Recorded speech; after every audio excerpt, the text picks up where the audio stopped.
Hi guys, it's Nicole and I am finally back with a process video. I am still sort of on the struggle bus of trying to find time to not only get layouts done, but then sort of processing the videos and the photos and kind of sitting down and being able to do voiceovers.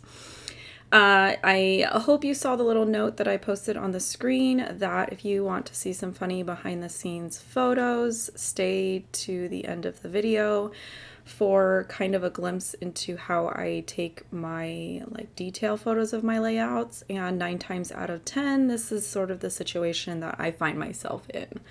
So I am still plugging along with the 6x6 double page sketch bundle from Scrapbook Generation.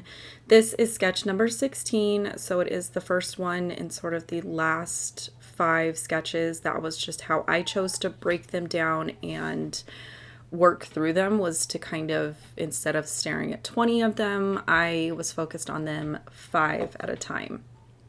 And I am probably about 2/3 of the way done with 17. I'm kind of having a hard time finding the time and the energy to come up here. So forgive me for the long absence in videos, I guess. I actually came up this morning thinking that I was going to do the voiceover for this, before we got going with breakfast and everything, and I chose to not do that because I didn't feel like my 7 a.m. personality was going to be a good one to do a voiceover with. So I decided to wait until, typically I've got a good 20 minutes when one kid is eating and the other one is just starting a lesson. So I figured I'd go ahead and try to knock this out. Now for sketch number 16, I did keep pretty close to her sketch. However, I was not paying attention when I edited my photos. And I think I just kind of glanced at them and assumed it was 3x4 photos. So that's what I printed, but they were actually maybe closer to 2.5 by 3.5, which doesn't sound like much until you go to put 4 of them together. So my photos on the left are going to be a little bit more kind of squished and taking up more room, which is totally fine. I didn't really want to go through and reprint them. So again, it's just sort of that making things work, whether it's photos that you have or supplies that you have, or changing the sketch up to be more in line with maybe your style. And then I think I did make a change to the right side of the layout. I want to say she had 2 photos over there and I went with 3. Excuse me. And basically, a friend of mine, if you're in the 6x6 paper pad Facebook group, if you're in group 1, one of my friends in there posted her version, and she did a single page and she just focused on the right that has the triangles and stuff. And I'm telling you guys, she blew it out of the water. I don't know if it was just the papers that she chose and kind of just the way that she looked at the sketch. I kind of tried to channel her when I got to the right side of mine, but just like anything else, it kind of went off the rails. Okay, so I slowed this part of the video because I wanted to share this punch that my mother-in-law actually ordered 2 of and gave me 1. And it does the banner punch for you at the end. However, when you put your paper all the way through, you can see here it's going to cut off a little bit more than 1/4 of an inch. So if you don't want to lose that much paper, I just hold it with my finger, flip it over, and just slide it down to where just the edge of the paper is kind of peeking through. And then I go ahead and punch it. And you might not think that that's that big of a difference, but sometimes if you're trying to get things to line up and you want it to still stay that 6-inch width, if you were to put the paper all the way to the end of the punch it on both ends, you would end up losing 1/2 inch to 3/4 of an inch on your total measurement for that strip of paper. So that was just something that I had figured out to do with that punch, and it was really easy on this specific one to, like I said, I just held it with my finger, flipped it over, and then with the same finger that's holding the paper in place, I just kind of slid it up and down to be able to kind of eyeball it and not lose as much paper. And then normally with Doodlebug, I won't ink my edges just because Doodlebug is so bright and like white based.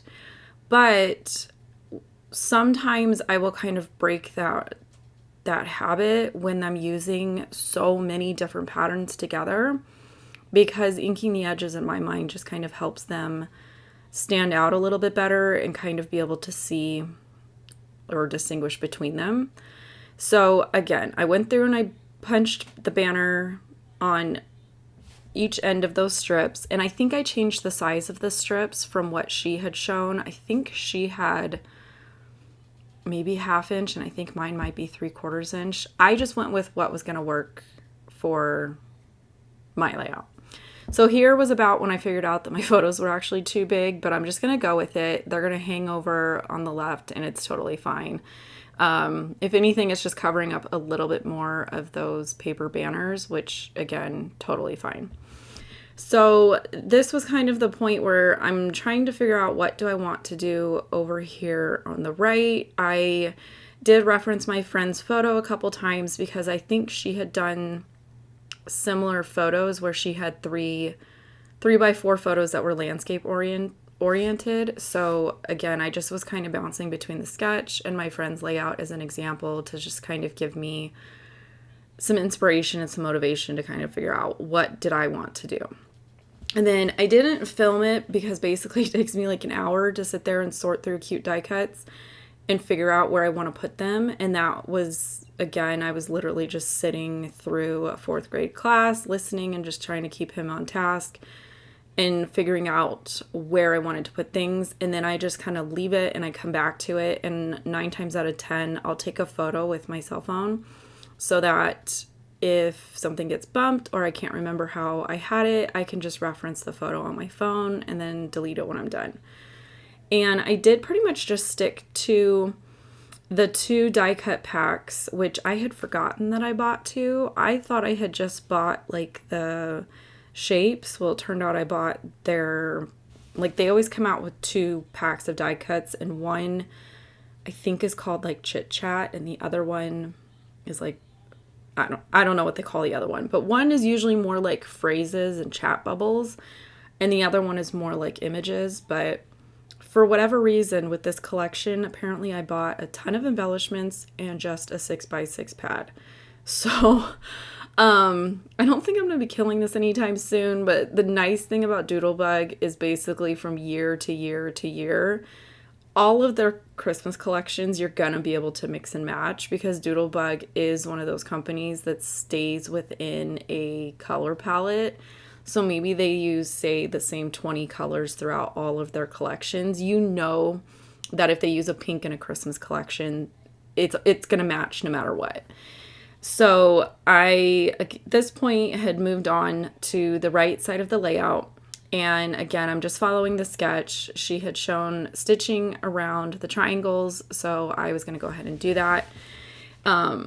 I did cut out the actual stitching, or I might not have even filmed it. Again, I was just sitting through online school and kind of doing that because it was quiet and I was still getting things done. So I'm still using this tacky ruler, which is super old. I had mentioned before that it was available at Scrapbook Pal, and I think you guys clean them out of those. The last place that I've been able to find them, and another subscriber had mentioned that she saw it on there too, is Amazon is still carrying it. I just like the fact that it's got just enough stick that it will kind of stay while you're going through and poking your holes, and you don't have to concentrate on holding it the whole time. I did order the Tim Holtz like clear acrylic ruler because I saw online that it did have holes drilled into it for stitching. However, I looked at it and the holes are really close together, but then they're also spaced to where even if you did every other hole, it would be too far for how I like. So I'm still kind of on the hunt for something similar. So I will let you guys know if I find something that's kind of similar to that tacky ruler, but is maybe more readily available.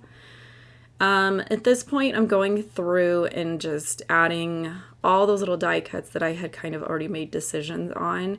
And those little tags are actually from the 6x6 paper pad. And it's one of my favorite things about 6x6 pads is if a manufacturer will include them in the pads, it's like the best situation for me.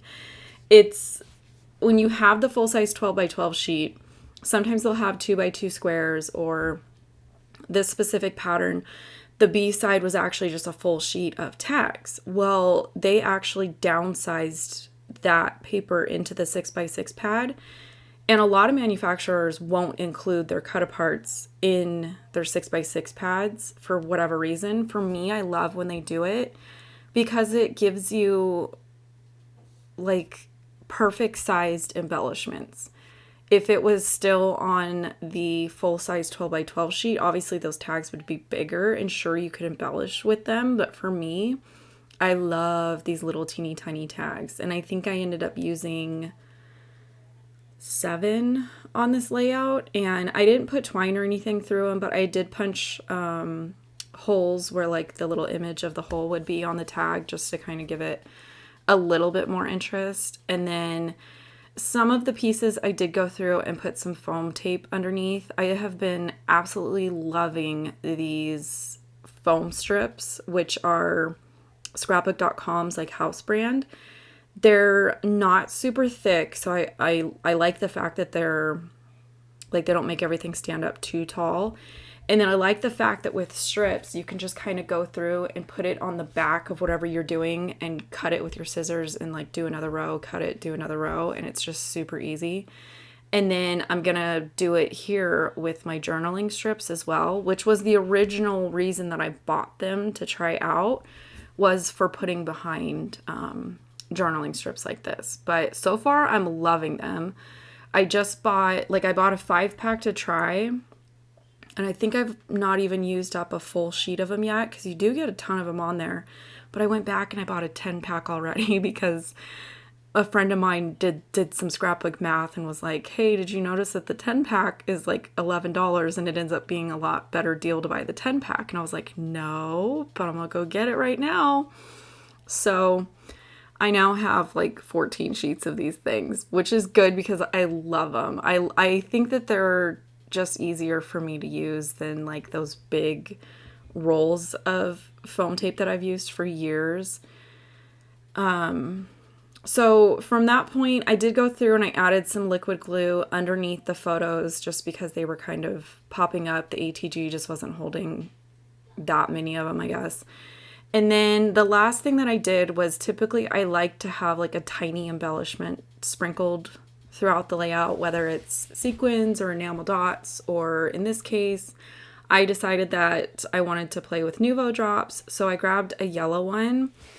I'll link the color below if I can find it. Again, I buy stuff and then don't use it for years, but this one was probably the best one I've had out of all the colors I've tried. For whatever reason, this yellow was just, it came out really nice. My drops dried really nice, and I was really happy with how it turned out. So as always, I thank you guys for stopping by, watching my videos, and just kind of taking a few moments out of your day to hang out with me. And I really do enjoy talking to you guys in the comments, so I hope to hear from you. And here's your 2 bonus photos as the behind the scenes of kind of what happens when I'm taking these detailed photos. And with that, I will catch you guys in another video. Bye!